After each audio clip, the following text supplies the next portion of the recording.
And so I really appreciate everyone making that effort and stride. We have people from all over the world. From within the United States, from the West Coast, we have Maryland and others, as well as other states. We have people from Canada, from Pakistan.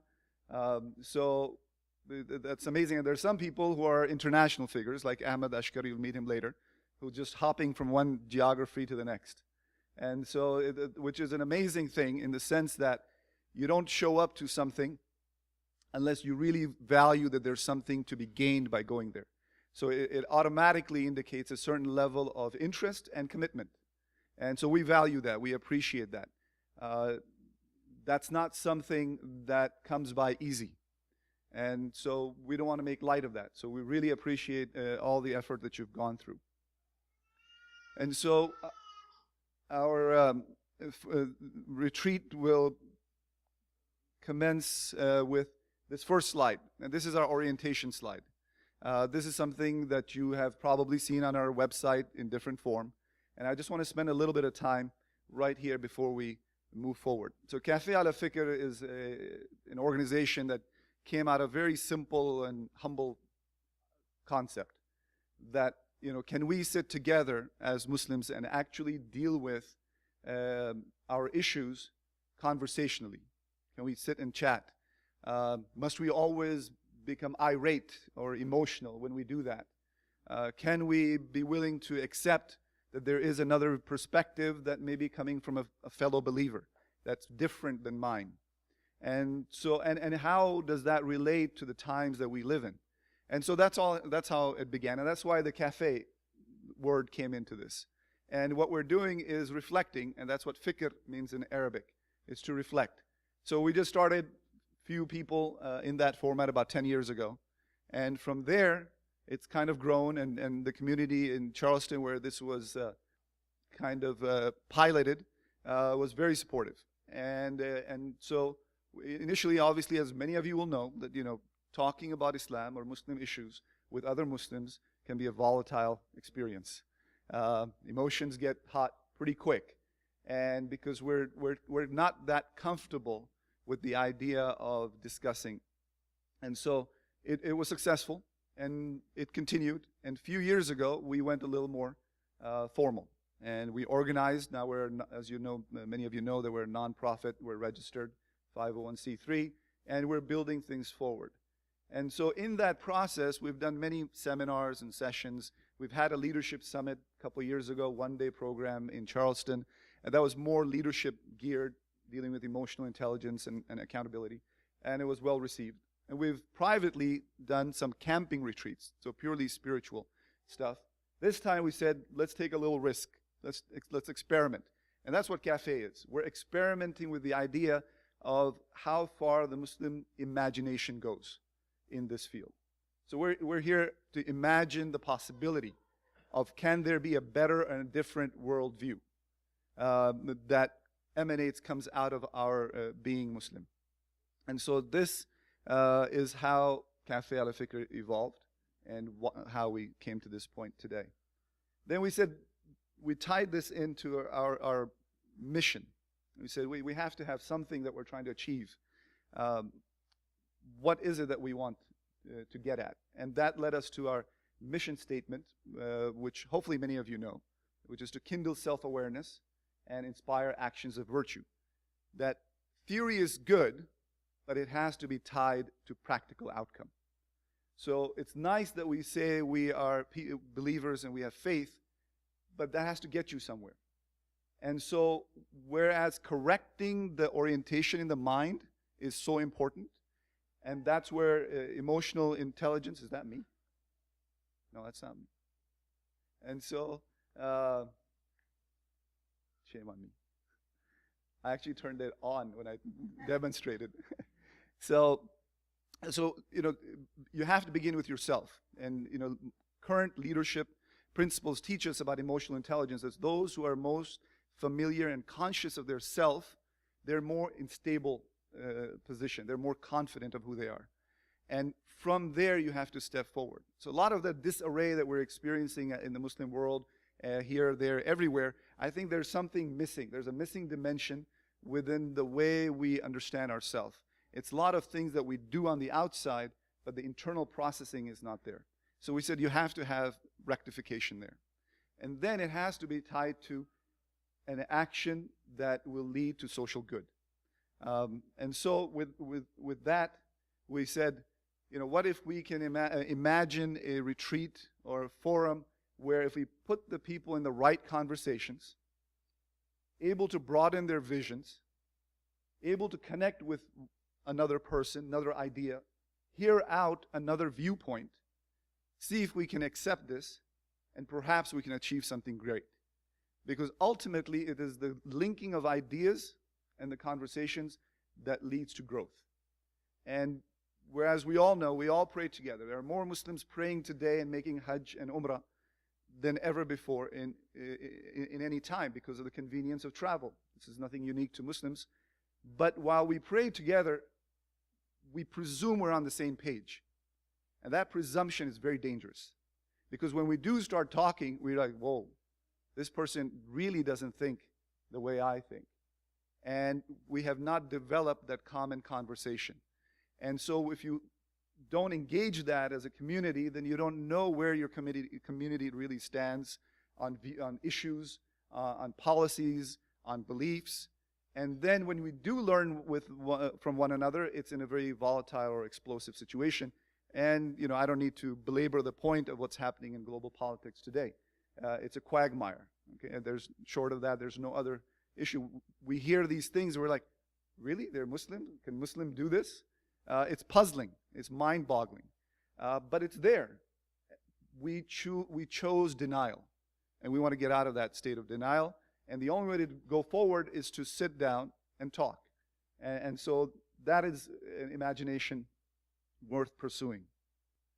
So what are we doing here? So we're networking. We're trying to meet up with different people doing different things, and you'll see today by the facilitators the variety and the diversity and the richness that we have. Imagine if we could tap into that richness, harness it, focus it, and what kind of outcome, what kind of good that could produce. We're going to share thoughts. We're going to contemplate different ideas that we're not comfortable with. We're going to hear from very broad perspectives on different matters. We're going to reflect on this. What does this mean to me as a Muslim? And what does it mean? Can I become something more? So what one or two or three, and this is a task I want to give everyone. What 1, 2, or 3, and this is your personal task, out of the sessions, jot down action that you can take from what you're doing here and implement. And that internalization is very, very important. And then we want to see what more can we do together. This togetherness is very, very important because we have the fear that if we engage in discourse, that it will automatically lead to differences, and the differences will automatically lead to fracture.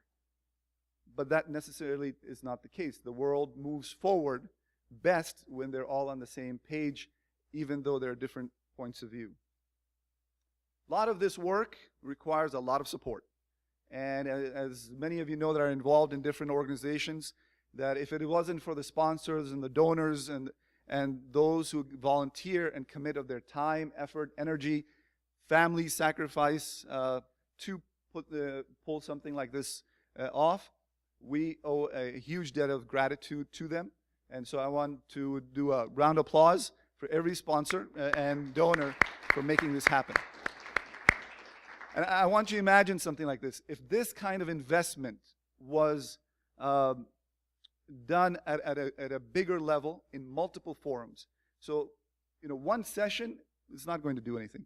It is a sustained effort of a community towards a certain vision that produces outcomes, that has impact.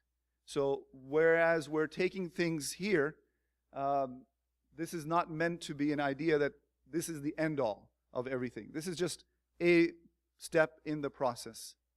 Earlier in the year, I was at a medical conference in Vegas, Sin City, okay?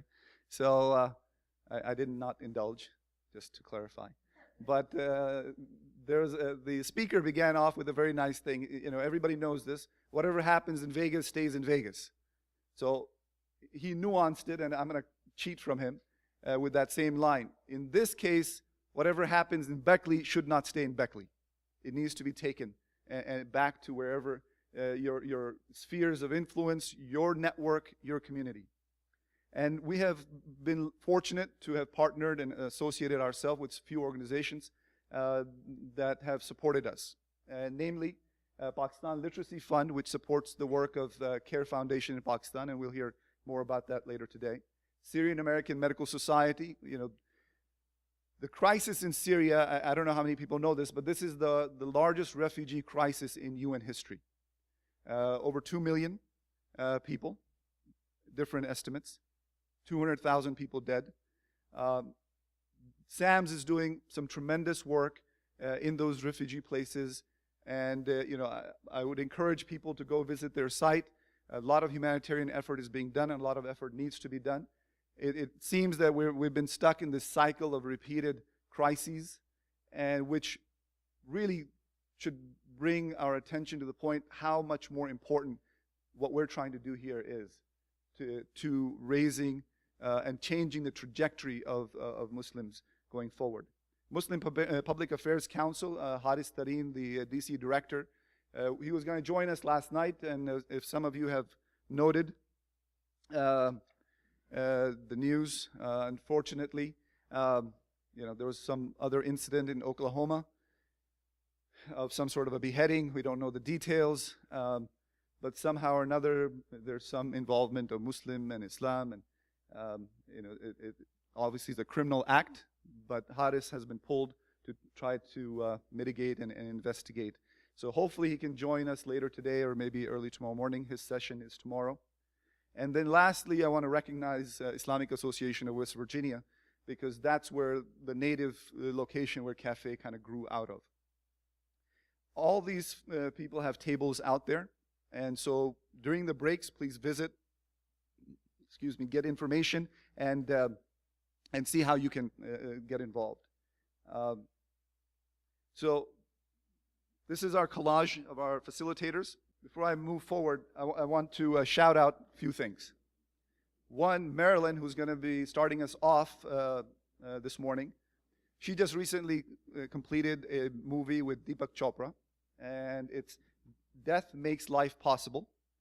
And what's amazing is she's going to be heading off after her session today to San Diego Film Festival, where it has been recognized. So give her a hand.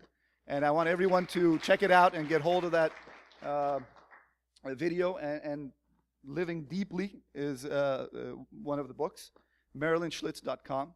And so, I'm sure she's going to be going over some of this. One of our sessions tomorrow is by Harun Kalimullah, and he will join us later today. And his booth is outside. He's got a couple books that he's written, and hopefully he can do some book signing if you ask him. One is called The Bargain from the Bazaar and Vying for Allah's Vote. Very informative work. He's obviously involved in policy, and so very insightful. The book is out there, $15 per book, discounted by the author. So, check it out. Obviously, you'll have time to talk with him as well. This brings us to our first conversation, and that's what we're going to call these. These are meant to be engaging conversations and to start us off in the right direction, to anchor the 1.5 days of these sessions. We have Marilyn Schlitz, and we're fortunate to find her. We've had few conversations, and very intriguing, to say the least.